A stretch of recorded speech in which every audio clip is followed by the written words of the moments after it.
right. Who's going to carry the boats?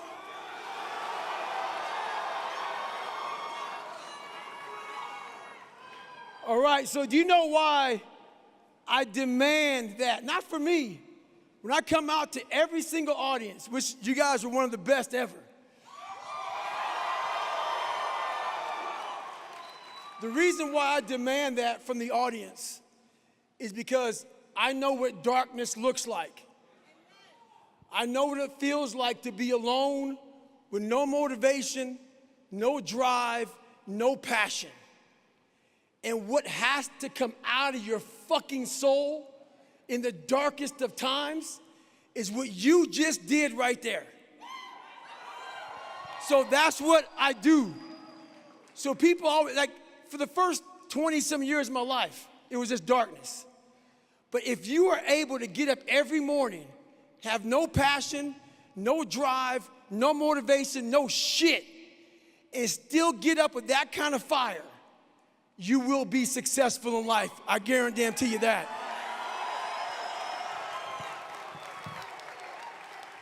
It was okay? That was okay. It was okay. It wasn't great, but it was okay.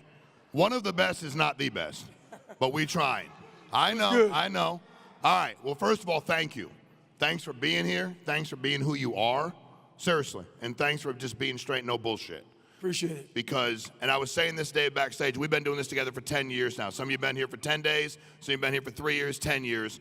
And I've probably in 10 years said, this book changed my life. Not many, I'll be honest with you. The only one I read every day is the Bible. And I read, but if you've not read, and I'll read them all now, and I ain't bullshitting either. Because when I started reading, it hurt me. Honestly, it really screwed me up. Because I started feeling the pain. Right. And it was like it was hurting me more, because the whole title is It Can't Hurt Me. We have all these amazing people out here, dude, and they're great human beings. But it is, whatever it is in their life is hurting them, whatever it happens to be. They eat what they kill here. That's it. Everybody you see out here, commission-based sales. Every one of them. You've seen a bunch up on stage, killing it. They're great. But there's some right now, David, that are trying to figure out what to do tomorrow, next week, month. There's people out here right now, they ain't going to raise their hands because you're here. They're excited. But they're thinking about quitting. They're thinking about it. What would you say to just about that mindset and what it takes to do what we're doing?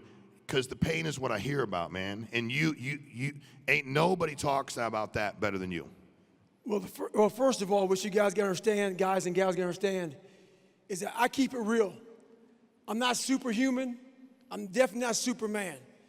So when I talk to you all, understand these are the things that I had to tell myself.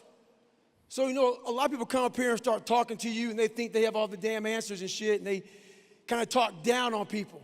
No. I know exactly what it feels like to be lost, to want to quit every day of your life. And that's kind of what created me. So on my bad days, that's where all this taking souls and shit comes from. So on my bad days, I had to imagine a false reality. So for me, for instance, I was 300 pounds. A lot of you guys know my backstory. And a black kid, I was the only 36th African-American Navy SEAL in over 80 years. So think about this, though. Think about how I wanted to quit. I was afraid of the water. My favorite meal was chocolate milkshakes with chocolate donuts. I didn't run, and I was afraid of the water, and I was 300 pounds. And I have a pipe dream of going to go be a Navy SEAL. Yeah, exactly. You should be laughing. Every morning I woke up, and I had less than 3 months to lose 106 pounds to get into the Navy. Every morning I woke up, I wanted to quit. During runs, I quit. During my diet, I quit. During swims, I quit. I quit every single day during this 2.5 months. But at the end of the day, what kept me going was I saw a video of 18 men graduating from Navy SEALs training. And all I thought about was, what if my black ass can be up there on that fucking stage one day and I can pull off this fucking miracle that no one saw. There wasn't no fucking social media. There wasn't no watch David Goggins lose 106 pounds in 2.5 months. There wasn't no, diet plan and shit. No, there was nothing. No one saw it. My mom, she's here in the audience right now. She saw it, and she's the only one that saw the transformation. But I knew it. I saw it. The whole accountability mirror that I talk about and Can't Hurt Me, every morning I woke up, I had a real conversation with that dirty mirror. And every day, the same answer came back to me. Do you want to be on your deathbed knowing that you could, but you didn't? And so every day I kept saying that. And before I knew it, 2.5 months later, I lost the weight and I was going to Navy SEAL training. So, which it sounds so fucking crazy that you're afraid of water. Terrified of water, and decided, fuck it, I'm gonna join the SEALs. That's a good idea. The guy you talk about in your book, right? Because you were trying to figure out what to do. You had that whole medical issue, right? And then you went back. What did that guy see in you? Because that guy, right? That one was the one like, here's what you got to do. Here's he saw something. What did he see in you at that time that you didn't see? I don't know if he saw anything. Okay. Basically, what he was doing for me was doing his job. Got it. No one else. So when I walked up to every recruiter, and there was a lot of them, and I would always go back to my mom's house upset, but every recruiter saw what they saw. And that's the thing you guys got to get from me right now. A lot of people see what they see. Maybe you're out of shape. Maybe you look lazy. Maybe you look slovenly. Maybe your outward appearance is not what it should be. No one saw what was inside of me. And that's the one thing I was afraid to pull this out, because who I was afraid kid, but something always said, man, you got more in you. And what this guy did was just did his job. He looked at me, I said, I want to be a SEAL. He goes, you got to do this, this, this, and this. Every other recruiter was like, you're 300 fucking pounds, bro. Like you walking into my office with a chocolate milkshake. So I don't blame them, because what they saw, I would have said the same shit. But this one recruiter, Steven Saljo, I walked in, he goes, I'm gonna do my job. I don't think this kid's gonna make it. There's no way, but I'm gonna do my job. And just by him giving me an opportunity, I gave the guy a lot of money a couple years ago. And he's like, what's this for? This is like literally 20-some years ago, I find Steven Saljo again, and I gave him money. He goes, what the hell you give me money for? I go, because you did your fucking job. And if you didn't do your job, I would never have found David Goggins. Wow. So I gave him a fucking check for doing his fucking job. Damn. And that's all he did. Well, I got to be honest with you, David, before you got here. And by the way, your mom's amazing, but she's like watching you. You're in the room, you're like, they watching mother effing everything that's going on.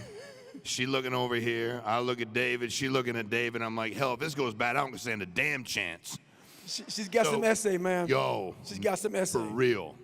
So, my man brought in, and this, it gets to a question, it's real important from an accountability standpoint. So my man brought in a plate of cookies, 15 sugar cookies. And I didn't say nothing. He said, oh shit, I gotta get rid of the cookies, right? David's coming. So he got rid of the cookies. And I said, dude, why are you more worried about David seeing the cookies than you eating the cookies? Right, right. You probably ain't gonna see David again after today, except for on YouTube. Like, what's he gonna do to you? How do people, because that happens to you, it's got to. Oh, yeah. People around you like, dude, I thought I was supposed to start warming up. He went back, he about 9 miles back there. I said, where'd David? They go, he just keeps walking around. He stood still, not at all. And I'm walking around, I don't even know why I'm walking around, because I feel bad about myself. How do we get people to be more accountable to themselves than they are everybody else who actually doesn't even matter? They're not even a stakeholder in their life. that was the one thing that I was trapped in. So a lot of people don't know this story about me. But when I was coming up, so I went to an all-white school for a while, and then I went to a majority black school for a short period of time. And when I went to majority black school, see, I always wanted to be, so I wanted to be a priest first. No one knows that. And then after that, I'm like, I want to go be in special operations. Like I said, there's only 36 African Americans. So you don't walk around a black community talking about, I want to go be in special operations. So I tried to fit in. And by me trying to fit in with every group I was in, I lost myself. And so why I'm so polarizing now is because either you fucking like me or you fucking don't.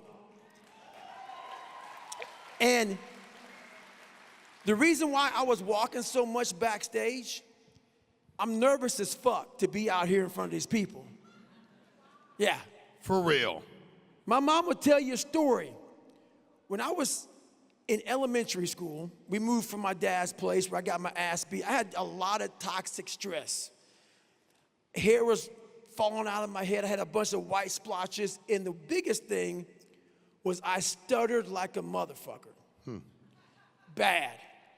It's funny now. The shit wasn't funny when you were a fucking kid. So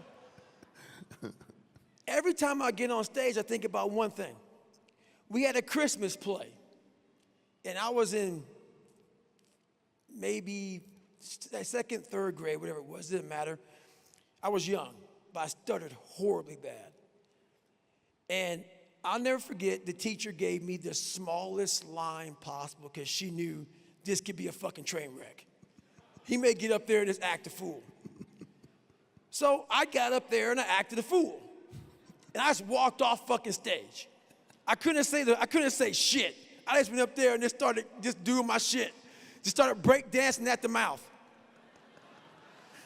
So I walk off, and every time I get on stage, I have to overcome that one feeling of looking out in the audience and everybody and saying, oh, shit.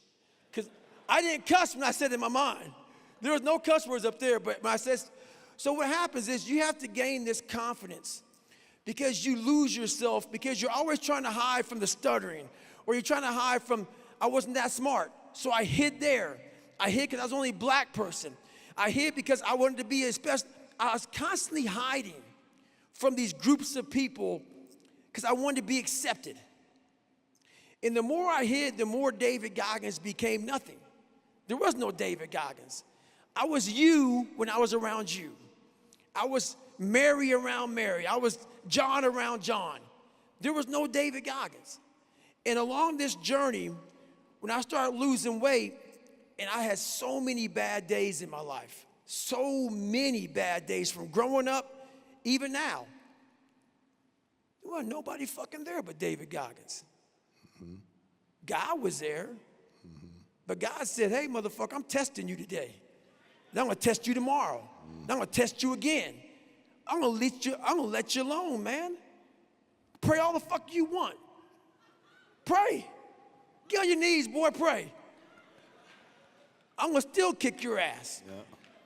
So the more I realized this is my journey, and the more I realized, where's all my friends? They ain't fucking nowhere around. It was you. So you better figure out who the fuck you are on this journey. And those few people many people don't like you, so be it. But you first have to figure out you, because a lot of people die with a lot of untapped potential because they're trying to be somebody that they're not. Yeah. So I was able to figure out my own potential by figuring out me. Dude, I was really prepared for you to be hardcore as shit, but you're fucking funny. Like, really funny. I didn't know that. Like, really funny. And I want to get to, because I was watching something you posted the other day, which I think was great, because what a lot of the men and women in here work with, David, is, you know, we call people up and sell them life insurance, and most of the people tend to get a pretty good grasp on that, right? Everybody's going to die. You need life insurance. You asked for it. Most people get pretty good grasp on that and are able to monetize it and make a living. And then they have a choice to build a business and actually help other people. And I actually didn't start hiring people because I thought about spread. I had friends that had no job.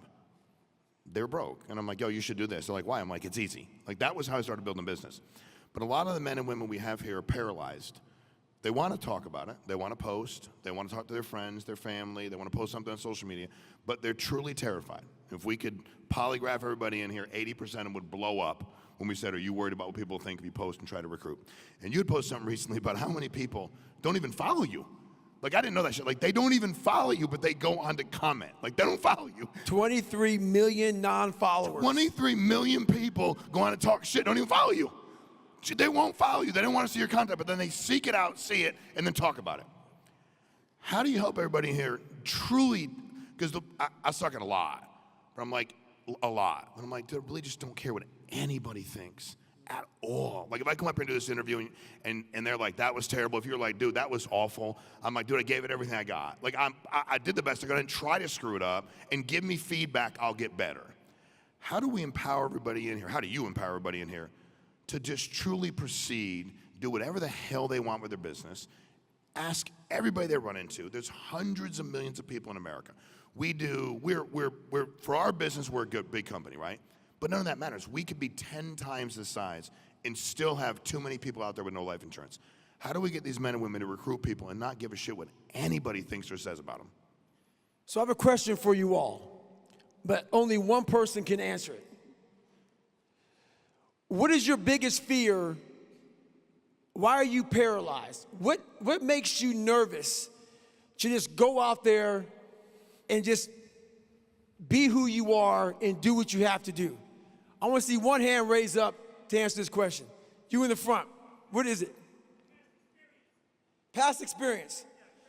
So failures. Okay, that's the perfect answer. And we did not set this up. So everybody asked me, how the hell did I become successful when abused mindset, toxic stress, couldn't read and write, fat, name it, sickle cell. I can't even be in the military nowadays with sickle cell. How the hell did I become successful when I had no passion, no drive, no nothing? And I'm gonna answer your question about what are you afraid of, right? And you said failure. Everybody's afraid of failure. It's embarrassing as shit. So how do you think I became successful when I failed every day of my life until I succeeded, which took a long time? The first thing I did was all of you in this room want to be successful as hell. But the journey to success comes with a lot of what? Failure. So why the fuck don't you teach yourself, like I taught myself, is how to fail properly? It's not saying be a failure. When I was 300 pounds, people think, oh, you really thought you could be a Navy SEAL? No. I think I was gonna fucking lose the weight.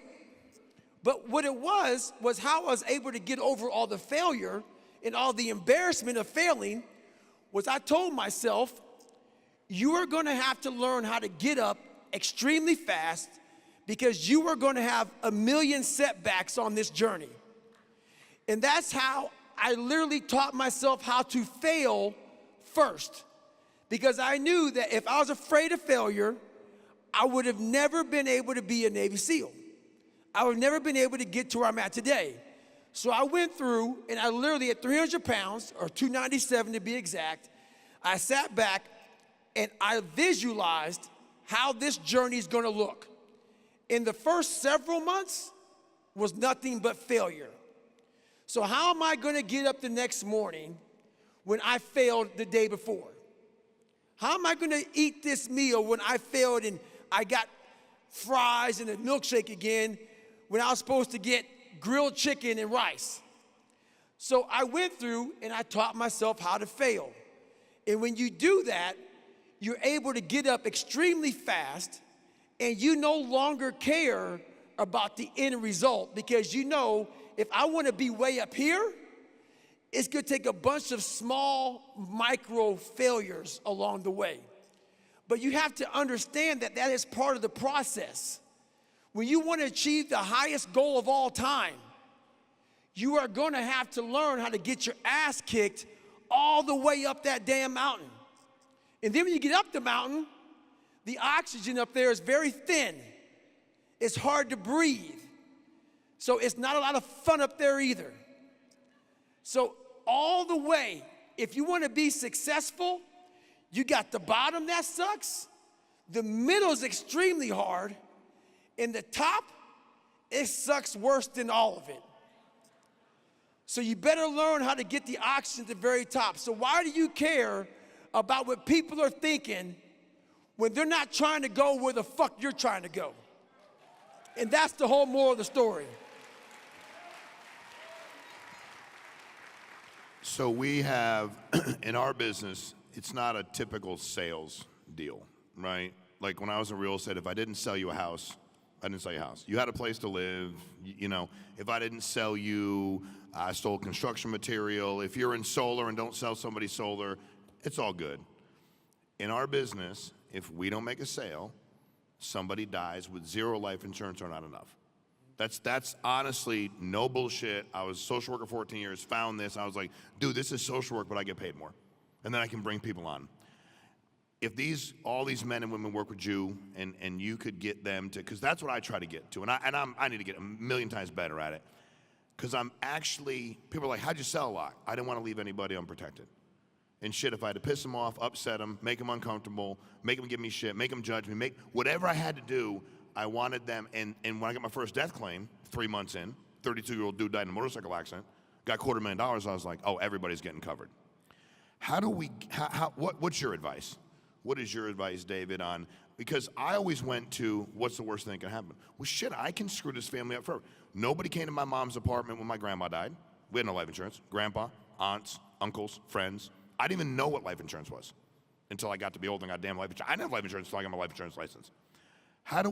What's your advice to all of us, me included, on how we approach that, knowing that we can really screw things up if we don't do everything we can. We can't make everybody buy it. But hell, we got to give more. And in our deal, like you're here, clients over here. Until you're uncomfortable and they're uncomfortable, there's no frickin' sale. No way, because they sit here, you sit there, you give them your pitch, but you've got to get them uncomfortable. What's your advice for me and the rest of us on getting people uncomfortable and understand the consequences of what can happen if we don't do our job? Well, this is the thing. He said uncomfortable about 3 or 4 times. You guys heard that, right? Your job is to get people uncomfortable. It sucks. I worked with a guy one time that made $75,000 a year, and his job was very similar to yours, and now he makes over $1 million. He called me up 5 years ago and said, I want you to be my coach. And I taught him one thing. I had him out here doing all kind of crazy shit. He goes, why are you doing this? I go, because your main job is to make people uncomfortable. But it's hard to make someone uncomfortable when you've never been uncomfortable yourself. So a lot of people in this room aren't pushing themselves to that uncomfortable place. And that is the first thing you have to know what uncomfortable feels like. So when you're pushing someone to that place, you know how to talk them through it. Because if you haven't experienced it and you haven't gotten the knowledge from it, it is impossible to push someone there, because the second they get uncomfortable, you are now uncomfortable. You are now in your feelings. You are now feeling bad for this person. You now feel that they're uncomfortable because you don't know how to walk them through the uncomfort. And that is the most important thing that you have to learn. Is there is theorists and there's practitioners. A lot of theorists will tell you how uncomfortable feels. The practitioners are the ones that have experienced uncomfortable, and they know exactly the steps on how to get through being uncomfortable. So then you now have the science about it. So while you're talking to this individual and they're feeling uncomfortable, you know exactly how to break them down and find a way in to their heart so they come out with the insurance that they need in the long run. It's amazing. One of the other things we struggle a lot with is, and it might be the same with people that work out, competing, is, and I was talking to a guy earlier this morning, I said, what's your biggest issue? He said, I found a way to make money, And then he said to me, but I self-sabotage, which I think is bullshit. In my opinion, I think that's just a made-up, like it's an awesome way to let people off the hook. Oh, you just didn't do it. No, dude, you didn't do the work. You didn't wake up and go, I'm going to destroy it. All of a sudden, I'm not accountable. But the struggle has been for a lot of folks is, I didn't want to be on the hamster wheel for the next 60 years. When I got my life insurance license, what scared me the most was I was going to people's houses that were 75 years old, and they were broke as all shit. And I'm like, I don't ever want to outlive any money and be able to not support myself. The complacency that sets in. Because I was raised, if we had, and again, you got to figure out what your motivator is. Mine was never money, it was this. I don't know that I saw this or didn't see this, but I'm like, if these idiots, because I met them, if they can run a company, and I've met them, shit, I can do it too. But a lot of folks get here and money's their barometer. I have enough to live, so I'm good. Maybe the gentleman that you coach, maybe someone, I have enough to live, so I'm good. What's your advice on people actually realizing there's a hell of a lot more? And they'll do it. They'll come in here, and they'll work 60 hours a week. And then 40 hours a week. And then I got money. Then they go on vacation for 3 weeks. Right. And then they want to know what the problem is. And in our business, it's an advanced business, so the money can charge back. How do you help us understand to keep freaking going, especially when it feels good? Like it's getting good. How do we make it great or not go backwards? So a lot of you will not agree with this, which is fine. So don't take this literally, because don't ever cap this. But I cap my success. I'm not saying cap your money. I'm not saying any of that. I say this is just my term. So every single year, I've made millions of dollars. Very well off. I don't need to work ever again. But every year I go to British Columbia and I jump out of airplanes, and I'm a smoke jumper. And I lose about $5 million a year to smoke jump for 4 to 5 months a year. And everybody goes, why the hell do you do that? Because on my journey, trying to get to where I'm in today, I found out that all the knowledge for me came at the bottom. And how I stay hungry is I literally go back to the bottom.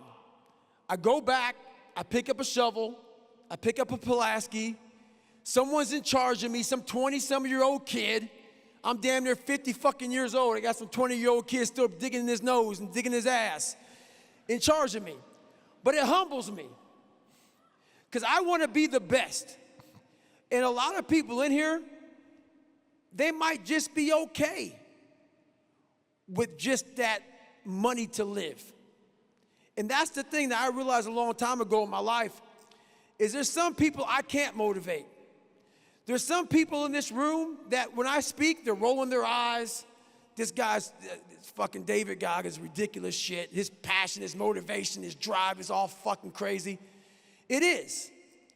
Because I found out a long time ago what I'm supposed to be in this world. And that hunger is going to stay with me until I'm dead. You have to have that kind of want in your life. If you're fine with waking up every morning and having just enough to go on vacation and come back and you work again, that's good for you. But you're in this room for a fucking reason. And a lot of you in this room will leave this conference and you will go bust your ass. And you'll be motivated as hell because you heard somebody speak and the fire is built up. But guess what happens 4 months from now? There's a trend in every single job.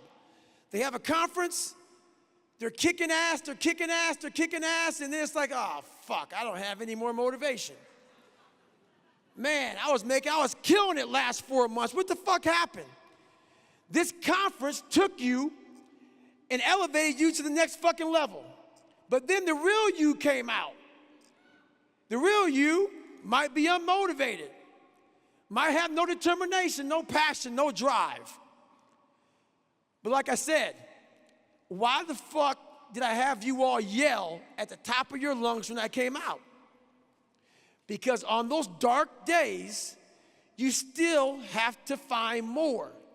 And if you don't want to find more for yourself, look to your left and look to your right. And if you got a mom, a dad, a wife, a husband, kids, make sure you may be fine with that little bit of money you have and you're good.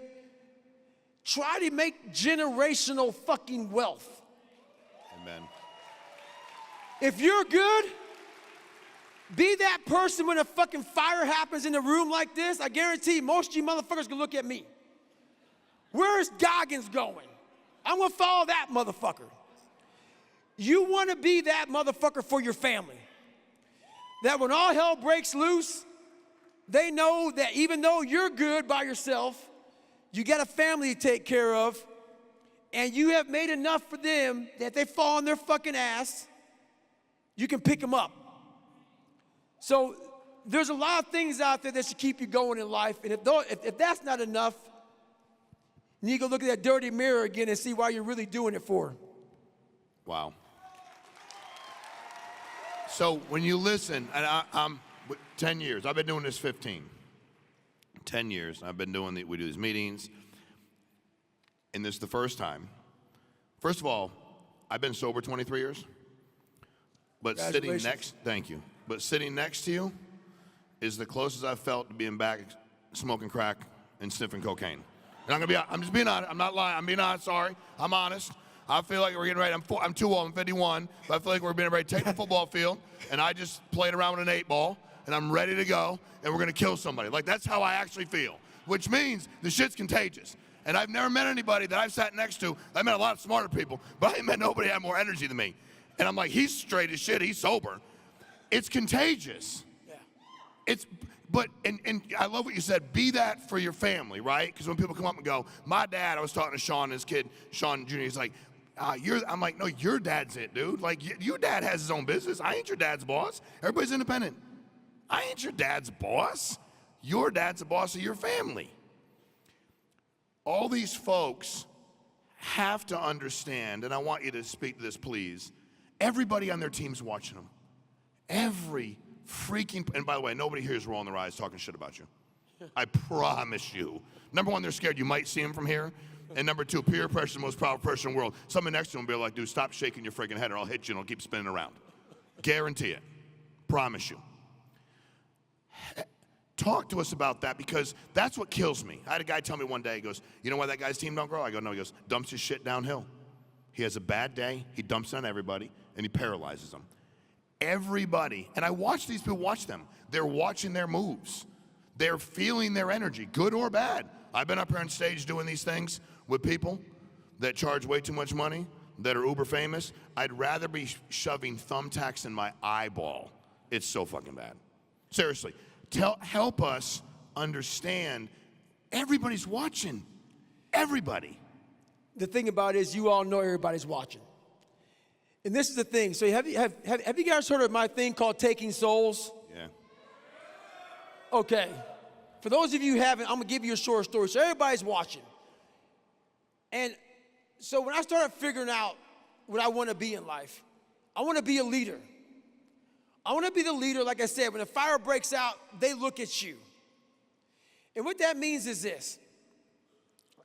It was Wednesday of my second hell week.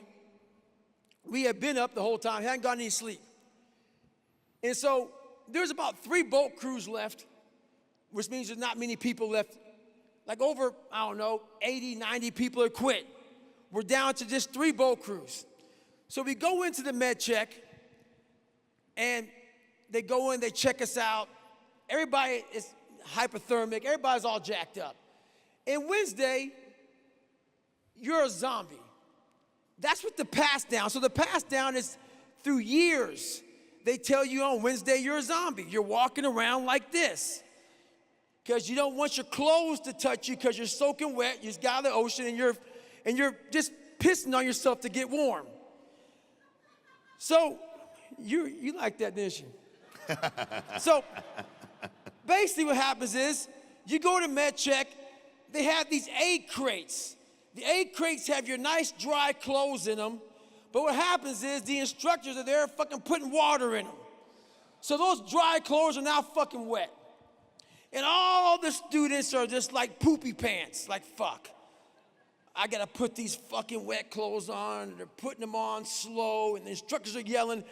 But now, the instructors know that they're zombies, because the instructors were zombies on Wednesday, so they're giving us a little bit of leash. This goes somewhere, so let's work with me for a second. So we got 3 boats. Boat Crew 1, Boat Crew 2, and the Smurf Crew. The Smurf Crew has a Smurf on the front of the boat because they're the shortest guys in the class. Smurf Crew. So Boat Crew 1, they're the tallest guys. Boat Crew 2, the second tallest guys, and so on and so forth. There's only 3 boat crews up here. So everybody gets under their boat, and they're standing there with the boat on top of their head, and everybody's doing this shit. To answer your question, I look back, I am fucked up. My feet, my hands, my neck, my whole body's just messed up. And I'm looking at, like everything slowed down. I'm looking at all these people under these boats, and they're just sitting there jackhammering, and heads are down, and the motivation is gone. And I said, David, this is exactly where you wanted to. This is your time. This is your time. You're amongst the baddest motherfuckers in the world right now. And everybody's fucked up. This is my internal dialogue right now. What are you gonna fucking do, man? This is your shot, man. This is your fucking shot. I'm in the front of the boat crew. The front of the boat is the heaviest part of the boat. I'm looking at my boat crew, and they're all just fucking, I want this to end. But it's not gonna end till Friday. We got 2 more fucking days of this shit. So I'm like in the front of the boat, I'm like, you know what, man? So the instructors are at Boat Crew 1, they're saying, all right, motherfuckers, pick the boat up. And we've been picking this boat up now forever, but now for some reason, no one can pick the fucking boat up. So here they are. And it's going back to their head. So I'm looking at them, I go, okay, look, guys. So I turn around my boat crew, there's 5 guys behind me. I said, look, motherfuckers, don't be a fucking punk today. I want you to look at these fucking instructors, because they were where we were years ago, under these boats. And I want them to think about, they'd never seen a boat crew like Boat Crew 2. We're gonna fucking take their motherfucking souls today. So I start to juice these and so we get juiced up. False motivation becomes what? Real motivation. So now they're starting to feel the juice. So the instructors come by, all right, Boat Crew 2, but right now, Boat Crew 2 has said, fuck it. We're gonna pick the boat up before you tell us to pick the boat up. So the boat's up. Now we're starting to boat press it. And all we're saying is you can't hurt Boat Crew 2. And now our boat crew puts the boat down. They let us put the boat down because we showed something that no one else had. So by us putting out more, we got a chance to rest. So as we're resting, I turn around to our boat crew. It says, all these fucking instructors, I want to make sure from Wednesday to Friday, they cannot sleep with their fucking wives because they're thinking about Boat Crew 2.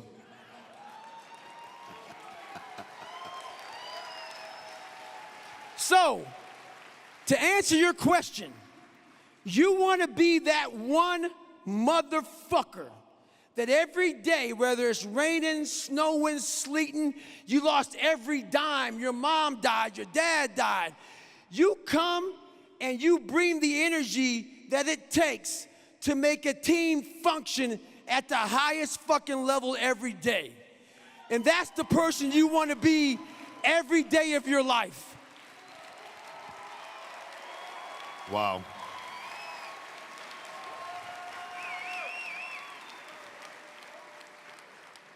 So I didn't, I was reading your biography on all of the races, and I got tired just reading it. Then I read it again. But I did not know, I knew early that mission and these races, runs, you started that to raise money. Right. Can you tell us about that? You want the whole story? Sure. You do what you want, bro. It's your stage. All right. So basically, how this all started for me, a lot of you may know the story, but after I became a Navy SEAL, you guys heard of Lone Survivor? Yep. Well, Marcus Luttrell is one of my best friends. And so is his twin brother, Morgan Luttrell. So, funny story about Marcus and Morgan, it's actually in my audio book, Can't Hurt Me, is that Morgan was not in the military. Marcus was in the military first. Long story short, Marcus couldn't run for shit. Morgan ran one of his 4-mile time runs. They didn't even know it was a flop of twins and passed it for Marcus. Anyway, little inside tip. So what happened was Marcus was on a mission. Mission went bad. A bunch of guys died. I was in 3 hell weeks. So damn near everybody on that op, I was in hell week with. So when I heard the news, I was in military freefall school with Marcus's twin brother, Morgan. And I got the call telling me that I had to tell Morgan that Marcus was dead. Marcus was not dead. They thought he was dead. So I told Morgan they believe that Marcus is dead. They can't find him. Everybody else is dead. They can't find Marcus. They believe he's dead. Morgan looked at me and said, he's not. I'm like, what the fuck you talking about, bro? He was right. He wasn't dead. 4 days later, Morgan calls me up. Hey, bro, they found my fucking brother. Go suck it. I was like, all right. So, at this time, I weighed 191 when I joined the military. I went to 250 after I became a Navy SEAL. So that story touched me so much that I started Googling different races. I wanted to raise money for the Special Operations Warrior Foundation. It's a foundation that if your dad was in the military, he's a special operator, and he died, your son or daughter would get full tuition to go to college. So I'm like, I'm gonna go do this. But being a Navy SEAL, I couldn't do a hot dog or hamburger competition, do something like that. So I looked up the 10 hardest races in the world. And what came up was the Badwater 135. And me not being an ultra runner, my workout was literally, I hit the weights every day, and Sunday, I did the elliptical trainer for 20 fucking minutes. No cardio, that's all I did for cardio. So I Googled this shit, and what came up was the Badwater 135. So I called the race director up and said, hey man, I want to do this race to raise money for this foundation. He goes, are you an ultra runner? I was like, what is that? He's like, do you run 100-mile races? Or I go, 100-mile races? I didn't even know this shit even existed. So long story short, he goes, look man, you gotta run 100 miles in 24 hours or less to get into the Badwater. And if you can do that, I will consider you in my race. The application process ended in January. I called the cat up in November. And he said, well, if you really want to get in the race, there is a race in San Diego called the San Diego One Day. I call him up on a Wednesday. This race was Saturday. I had done no running. And he goes, okay, check it out. You get in it, you run 100 miles, 24 hours, I consider you my race. So there's a 1-mile track in San Diego. It's called the San Diego One Day. You want to run a 1-mile track, see how far you can get. So I said, fuck it. I signed up for the race. At the time I was married, I go to Walmart, get a blue lawn chair. I have Ritz crackers and Mileplex. That's what I have for the whole damn race. So I realized I'm gonna see this chair every single 1-mile loop, and I'll get some Mileplex and a Ritz cracker. Stupid. I had no idea what the fuck I was doing. But I'm gonna cut to the chase. Here I am, I get to mile 70, and I never ran past 20 miles in my entire fucking life. And I'm in this chair at mile 70. What do you think happens to you when you are sucking on a Ritz cracker ball because your mouth is dehydrated and all fucked up, and you're drinking Mileplex? What do you think happens to you at mile 70? Being that you never trained for this and haven't gone that far in your life, your body starts to literally die and break down. So I'm sitting there in this chair, and I have to go to the bathroom. Haven't gone to the bathroom in 12, 13 hours. The bathroom's from me to the damn wall right there. So I'm trying to get up, but I can't get up. My blood pressure's all messed up. And I look over, and I look at my ex-wife, I'm like, hey, I'm gonna take a shit on myself right now. Because I can't get up, because my blood pressure's all fucked up. And I'm dizzy as shit. So I'm sitting there shitting up my back and peeing blood down my leg. I got 30 fucking miles to go. And this is where I'm at right now. And there's one thing a black man never wants to fucking hear. She looked at me and she said, "You're starting to turn white."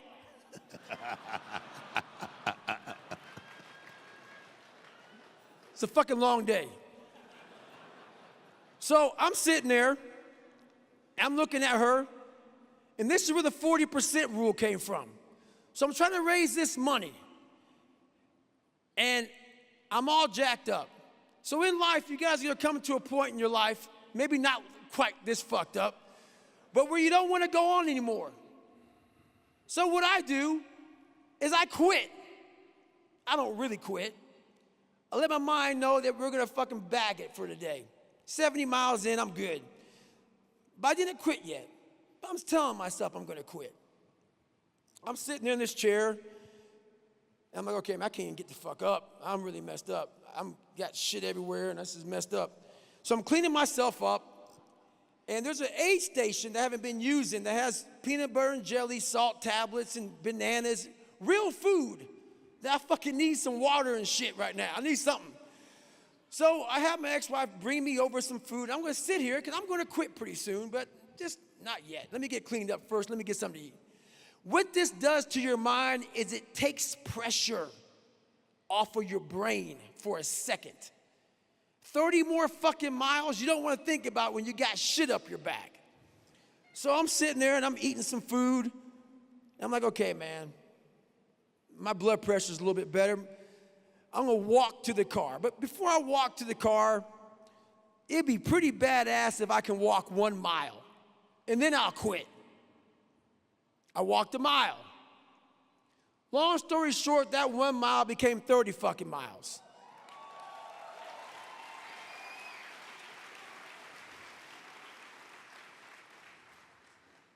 And that's the thing that we do a lot in life. What we do is when we have a goal. My goal was to raise money for this foundation. And I'm not saying go to my extent. This is all, take what I say with the grain. Just take it. Take little bits of what I say. You're not trying to be fucking David Goggins. You're trying to be the best you possible. But that requires knowing how to take mental breaks when shit gets hard. It's not quitting. Just take a fucking break for a second and get your breath. Because your mind is panicked. You're sporadic. It's called a 1 second decision. I saw so many people who could have graduated Navy SEAL training, but they get in that fucking cold water during Hell Week. Think about Hell Week. Hell Week is 5 days, 130 hours of continuous training. You might get 2 hours of sleep. But you go through 3 to 5 weeks of training before you get to Hell Week. So all Hell Week is no sleep. It's the same shit you were doing. Nothing different. But your mind spazzes the fuck out hour 1 when they put you in that cold water that you've been in 1,000 times. You get in that cold water and you freak out. You don't remember that I've been in this water before 1,000 times. You don't remember I've done this shit before. So in that 1 second decision, your mind can't process 130 hours. It's too much. So you quit. And once you quit, you take that warm shower. And guess what happens? You have regret. So you have to learn how to manage that 1 second decision. And what that is this. If you do 130 hours, every second you have to win. If you lose 1 fucking second of that 130 hours, you will not be a Navy SEAL. In life, it's the same way. If you lose 1 second, not take a break, if you make a bad decision and just hang it up in that 1 second, you will fucking regret it. You must win every second. You must be in control of your life every second of your life, or you will lose. So that's the biggest thing. Never forget your goals. Many dreams die while suffering. Don't be one of those people whose dreams die while you're suffering. Learn to manage your mind. Wow. Unbelievable. All right, we're wrapping up. I need your help with something. We wrap up here after you close it out. We have a dinner break. We got an award ceremony. We give out, we got 5,000 people. We probably got 500 people who started to get awards. They'll be here. They're getting awards. The best thing that anybody ever did to me when I got in the insurance business, the guy made me go to the award ceremony. I've been there for 4 months. I said, I've been here 4 months. He said, I want you to go to the ceremony. I want you to see the people get the awards. And I want you to realize that if they can do it, shit, you definitely can do it. I want you to sit in your chair and think about what it feel like when you go achieve it. I went like he told me to, and I watched. And I was like, the dude just tripped over the stairs. The dude went the wrong way. The number one guy talked about himself for 45 minutes. And the dude said, I'll never do that when I take that award next year because that was really egotistical. Can you help me speak life into the people that are thinking about going and getting dinner, going and getting drunk, going to watch a game, and convincing them that coming back here is a great decision for their family? There's a phrase I always say, and this phrase needs to stick with you for the rest of your life. There's a lot of people who want to go back, watch the game, get a drink, bag it. They want to bag the rest of the day. But the question is, are you done yet? Are you truly finished with what you came to do? And so my phrase that I've said to myself for a lot of years, and I say it in the darkest of times, don't stop when you're tired. Stop when you're done. So remember that. Are you done? A lot of you are not done. So don't sit back and be that bad team member, because everybody's watching you and everybody's gonna know you fucking bagged it. This is all part of being a fucking leader. Being a leader fucking sucks. You do everything in life that you do not want to do. You are unhappy 90% of your life. But that means that other people are eating because of you. They're living because of you. They're achieving because of you. So are you really in that bad a shape? So make a decision tonight. Do you want to be a leader, or do you want to be that person who just bags it and does their own shit? And then you can ask yourself that question. When you go home after bagging it, look in that dirty mirror and ask yourself one question. Do I really have what it takes to be a fucking leader? I'll answer that question for you. No.